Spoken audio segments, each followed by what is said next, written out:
so the CNN people came after Joe Rogan. And yes, did they? I didn't hear. Yeah.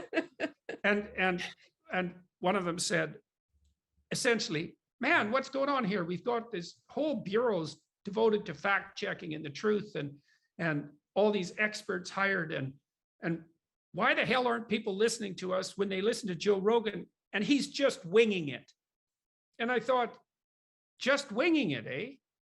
You try just winging it in front of 11 million people for 5 years and see if you're still standing, buddy. You think just winging it is so easy. Well, first of all, why aren't you doing it if it's so damn easy? And second, isn't it something that with all your resources, you can only garner like 1/10 of the audience of one man who has like zero production expertise in his studio. He just puts it all out online. And all he does is have honest conversations. I mean, insofar as he's capable of that, Joe stumbles and he knows that and admits it. And sometimes he gets too, buttoned down on a given point. But fundamentally, he's just trying to do what we're doing here, which is to have to just say, leave him alone. Whoever wants to listen to Joe, go listen to Joe, for goodness sakes. And yeah, well, part of me now thinks, hey, keep at it, guys. Every time you attack him, 1 million more subscribers for Joe. They kick him off Spotify. He would have a new platform like in 2 days with twice as many listeners. And so Joe's got to the point where, as long as he continues to be careful, and he is being, I don't think he can be canceled. In fact, I think all the attempts to cancel him only redound to his credit and increase the rapidity with which he's destroying the entire legacy media. Mm-hmm. This issue of canceling is so abhorrent to me in a democracy. All of this legislation that focuses on, hate speech and limiting what can be said on the internet. What's so ironic about it is that, as you might know, John Stuart Mill, who was, one of the fathers of utilitarianism and very often invoked in this current sort of collectivist setting with the mandates, right?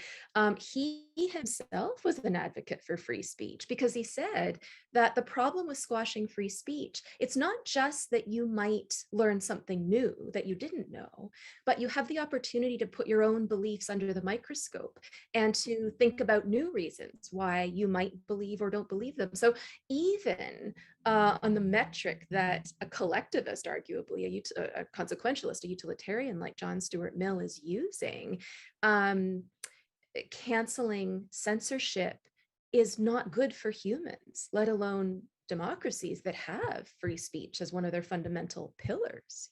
Well, the only real rationale for opposing free speech, apart from ignorance, which is that you don't know that free speech isn't just another right, and you don't know it's indistinguishable from thought, is the conclusion that you've already figured it all out. So you don't have to think. Or you're trying to hide something. Well, that's the other possibility. But those two things go hand in hand very frequently. Is that it's very often that people who are trying to hide something justify that to themselves with a kind of totalitarian certainty about their beliefs. They double down on them to hide their own moral iniquities. And so you have to believe that people like Rogan shouldn't be allowed to just have a discussion with whoever they want and wing it. And you think that because you think you already know. And, if your life is perfect and you're already living in the kingdom of God, and then more power to you, maybe you're right. And you can shut down free discourse because the heavenly heights have already been scaled. But I haven't met anyone like that yet. Most people I know think with not too much thought that there's some things they still have to learn and some ways their lives could be improved. And how are we going to approach that? Especially, you want to find out how you're wrong. You should talk to people who don't agree with you. Now, maybe 90% of what they say is not worth attending to, could easily be. Probably the same goes for you.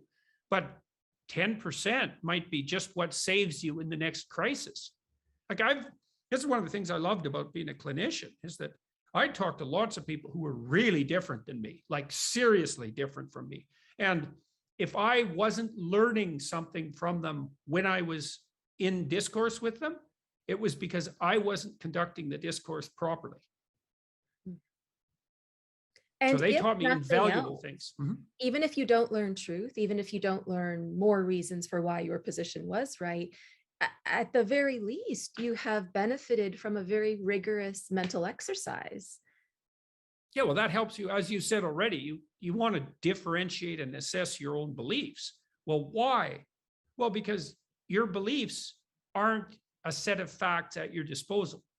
Your beliefs are tools that you use to navigate the world. And the more finely tuned those tools, the more different. Like, I have a shed at home, a shop with all sorts of power tools in it. And one of the things I learned, because I've renovated houses a number of times, one of the things I've learned is that if the job is difficult, you don't have the right tool. And then you can go down to Home Depot, which has like 50,000 square feet of tools, which is just phenomenal. And you can find some little gadget that somebody spent half their lifetime devising that makes that job easy.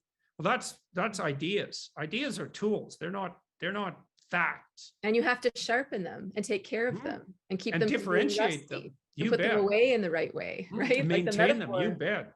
Metaphor is beautiful. You know, it Mhm. seems like, so talking about both the trucker situation and then the Joe Rogan situation, it seems in many respects like intellectuals or elites have gotten us into this mess.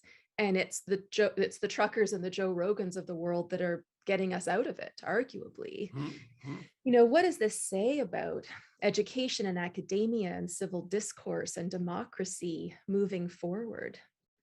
Well, it says that the highest and the lowest always have to be united. And what that means in some Pretty sense beautiful.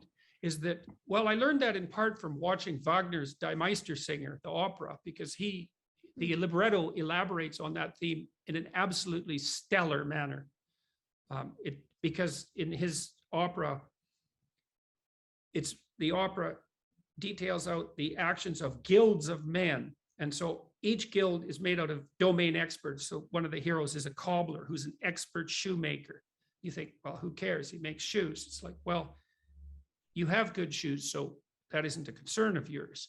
But if you didn't, you'd think it was very important. And if you're a good enough cobbler, you get to sing. And if you're a good enough singer, you get to elect a master singer. It's a lovely structured sequence of metaphors.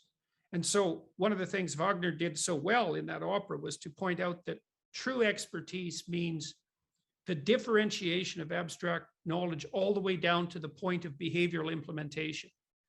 And it's one thing I really like about being trained as a behavioral psychologist. I'm very interested in psychoanalytic theory, but it's very abstract. Existential psychology, it's very abstract. Meaning of life stuff. It's like, yeah, but where does the rubber hit the road? Well, the truckers know that. Right? They really know that because they're down there moving goods to people. They're doing the actual work in the most fine-grained manner. Now, they might have a problem with high order articulation, and it's up to their leaders to I'm not so provide that. sure about that. Well, I talked I'm to not so them. sure either.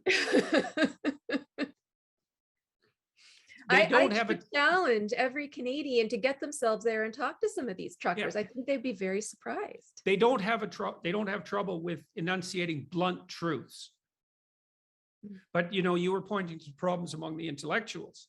Well, the intellectual chattering class is criticizing the truckers. There's a divorce between the intellectualized framework, ethical framework, and that practical reality that the working class people represent. Yeah. And I mean, your observation that the truckers and the Joe Rogans are serving as redemptive agents is a reflection of the idea of the brilliance of individual sovereignty, the notion of individual sovereignty as the basis for political stability. It's like, well, who should you consult? Well, not just the people with the ideas, the people who drive the trucks. Well, why? Because they're navigating the roads, they're delivering the goods in the real sense. Talking And so to the they know people. things. They're- Yeah, you Yeah. bet. Well, and they are the people. They have their families. Their life is real. It's not abstracted to the point where the abstractions themselves become a problem. It seems like they're almost like a litmus test for how we're doing and the things that we're getting wrong. And they're showing us in the face, look, it's almost like like a boil that's finally erupting. Look, these are the problems, right? We would have kept silent if you didn't screw things up so much, but now we have real problems. You're not fixing them. Yeah, well, you saw the same thing with the Yellow Jackets in France. It's like corrupt energy policy started to make energy too expensive for ordinary people. It's like, well, we have to save the planet. It's like, well, how about not on our backs there, guys?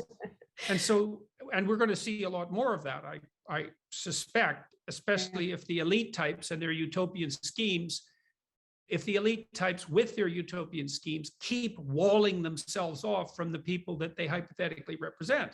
This is why the UK jumped out of, this is why the UK voted for Brexit. It's like the common people thought, no, too abstract, too much of a Tower of Babel. The leaders have got too far away from the people they represent. And I think they made the right decision. So more power to Rogan and the truckers.